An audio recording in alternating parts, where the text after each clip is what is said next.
नमस्कार, news point लेकर हाजिर हूं मैं राजीव। दोस्तों, आप सभी को ईद की दिली मुबारकबाद। वरिष्ठ कवि केदारनाथ अग्रवाल ने लिखा है, हमको तुमको सबको अपनी मीठी मीठी ईद मुबारक।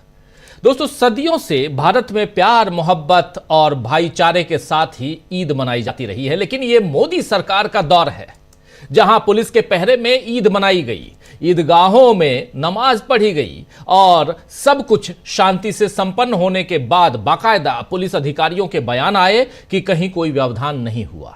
गहराई से सोचें तो दुख होगा कि ये कैसा समाज बन गया है जहां त्योहार पर तनाव के बादल छाए रहे। और ज्यादा दुख इस बात का है कि इस तनाव को कम करने की जगह सरकार इसे बढ़ाने की दिशा में काम कर रही है। एक तरफ संसद में ऐसे विधेयक पेश किया जा रहा है जिन पर विपक्ष की आपत्ति है, फिर भी सरकार उसे सुन नहीं रही, और दूसरी तरफ समाज की मानसिकता बदलने पर काम जो होना चाहिए वो नहीं हो रहा है, या कहें तो मानसिकता को बिल्कुल बदल दिया गया समाज की मानसिकता को।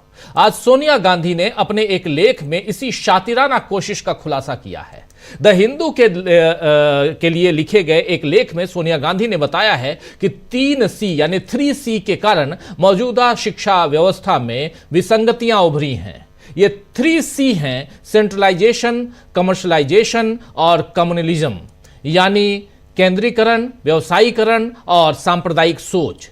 किस तरह नई शिक्षा नीति के नाम पर मोदी सरकार ने देश की शिक्षा व्यवस्था में निजीकरण को बढ़ावा दिया है और इसके साथ ही पाठ्यक्रम में बदलाव करके आरएसएस की सोच को कैसे नरेंद्र मोदी की सरकार ने थोपा है, और इन दोनों कामों को आसान करने के लिए राज्य और केंद्र के बीच शिक्षा के क्षेत्र में जो मिलजुल कर काम होते थे उन्हें दरकिनार कर पूरी तरह केंद्र का वर्चस्व थोप दिया गया है। इसका खुलासा आज सोनिया गांधी ने अपने लेख में किया है।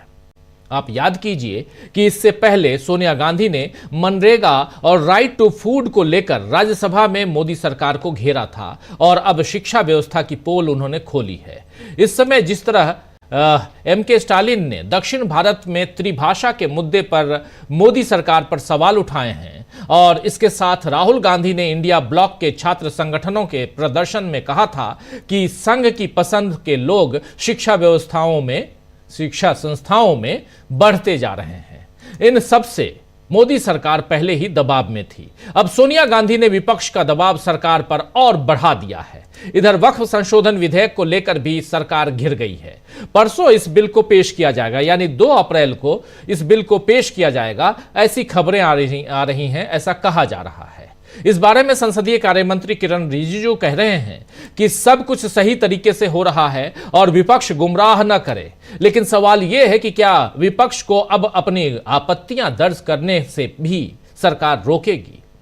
क्या सरकार ही सही है और बाकी जितने लोग अपनी चिंताएं जता रहे हैं वो गलत हैं?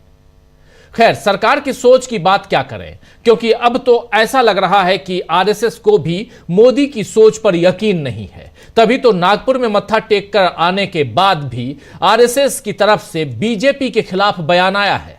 चौंक गए होंगे आप कि आरएसएस की तरफ से बीजेपी के खिलाफ बयान ये कैसा आ गया, जबकि नरेंद्र मोदी तो अभी अभी मत्था टेक के आए हैं नागपुर से, आरएसएस मुख्यालय से।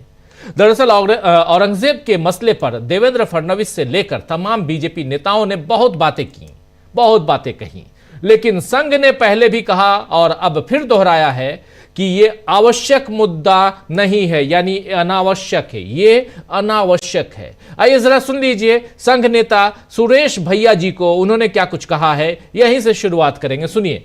देखिए, औरंगजेब का अनावश्यक विषय उठाया गया है। एक है, उसकी मृत्यु यहाँ हुई तो कब्र यहाँ बनी हुई है, कुछ श्रद्धा है, वो जाएंगे। हमने तो छत्रपति शिवाजी महाराज का जो नमूना आदर्श है, उन्होंने अफजल खान की भी वहां पर कब्र बनवाई थी, तो है भारत की ये उदारता की सर्वसमावेशता का प्रतीक है। वो कब्र रहे, जिसको जाना है वो जाए। तो भारत की उदारता की बात कर रहे हैं सुरेश भैया जी। संघ इसे बेकार का विवाद बता रहा है, जबकि इसी के कारण आप जानिए कि नागपुर में क्या नहीं हुआ। नागपुर में बवाल हो गया, हिंसा हो गई, और अब बीड की मस्जिद में धमाका किया गया। जाहिर है कि बीजेपी नफरत के एजेंडे को बढ़ा रही है। उसे लगता होगा कि ऐसा करके चुनावों में सफलता मिल जाएगी, लेकिन कम से कम बिहार के मामले में ऐसा नहीं है। कल जिस तरह अमित शाह ने अपने भाषण में बिहार में बार बार लालू यादव का नाम लिया, उस पर अब आरजेडी ने जबरदस्त तंज कसा है। आइए जरा देखिए आरजेडी ने अपने ट्वीट में क्या कुछ लिखा है। आरजेडी का लिखना है कि अमित शाह ने 19 मिनट के भाषण में 18 बार परम आदरणीय परम पूजनीय श्री लालू यादव जी का नाम लिया। वो लालू प्रसाद जो 20 साल से सत्ता से बाहर हैं। अंदाजा लगाइए लालू जी का नाम कितना बड़ा है, जो तड़ीपार को सोने नहीं देता। लालू यादवाय नमः का सुमरन करिए, बेड़ा पार करना चाहते हैं। जय समाजवाद, जय लालू, ये यहां लिखा जा रहा है राष्ट्रीय जनता दल के ट्विटर हैंडल पर। वहीं आज अखिलेश यादव ने भी बता दिया कि बीजेपी हारने वाली है, इसीलिए डरी हुई है। अखिलेश यादव ने ये बात जो है उत्तर प्रदेश के संदर्भ में कही है। दरअसल आज अखिलेश यादव को लखनऊ में ईदगाह जाने के रास्ते में पुलिस ने रोक दिया, जिस पर अखिलेश यादव ने पूछा कि क्या ये इमरजेंसी है। आइए जरा सुन लीजिए अखिलेश यादव को, सुनिए। लगाए गए हैं, ये एक अनडिक्लेयर्ड इमरजेंसी है। मेरे पत्रकार साथियों, हालांकि आपको पता होगा और इसमें से मैं देख रहा हूं कि बहुत सारे सीनियर लोग भी हैं और बहुत वर्षों से आ रहे हैं यहां पर और यहीं पर कवर करने आते हैं, कवरेज करने आते हैं। आप इसी जगह पर मिलते हैं। कभी इतनी बैरिकेडिंग नहीं होती होगी। जब मैं आज आ रहा था तो जानबूझ करके पुलिस ने मुझे रोका। मैंने जानना चाहा कि भाई क्यों नहीं जाने दे रहे हो। पूरी बैरिकेडिंग लगा करके मुझे आधे घंटे जब बात की तब जाने दिया, बड़ी मुश्किल से, और एक गाड़ी जाने दी। और जब जानना चाहा मैंने कि आखिरकार क्यों ऐसा किया जा रहा है, तो किसी अधिकारी के पास जवाब नहीं था। आखिरकार इसको मैं क्या मानूं, क्या समझूं? इसको मैं तानाशाही समझूं, मैं इसको इमरजेंसी समझूं, मैं इस बात को ये समझूं कि ऐसा दबाव बनाना चाहते हैं, डराना चाहते हैं, धमकाना चाहते हैं कि दूसरे के धर्मों में शामिल ना हो, दूसरों के कार्यक्रम में शामिल ना हो। कम से कम मुझे ये बताओ, मैं जाने कितने वर्षों से यहां आ रहा हूं।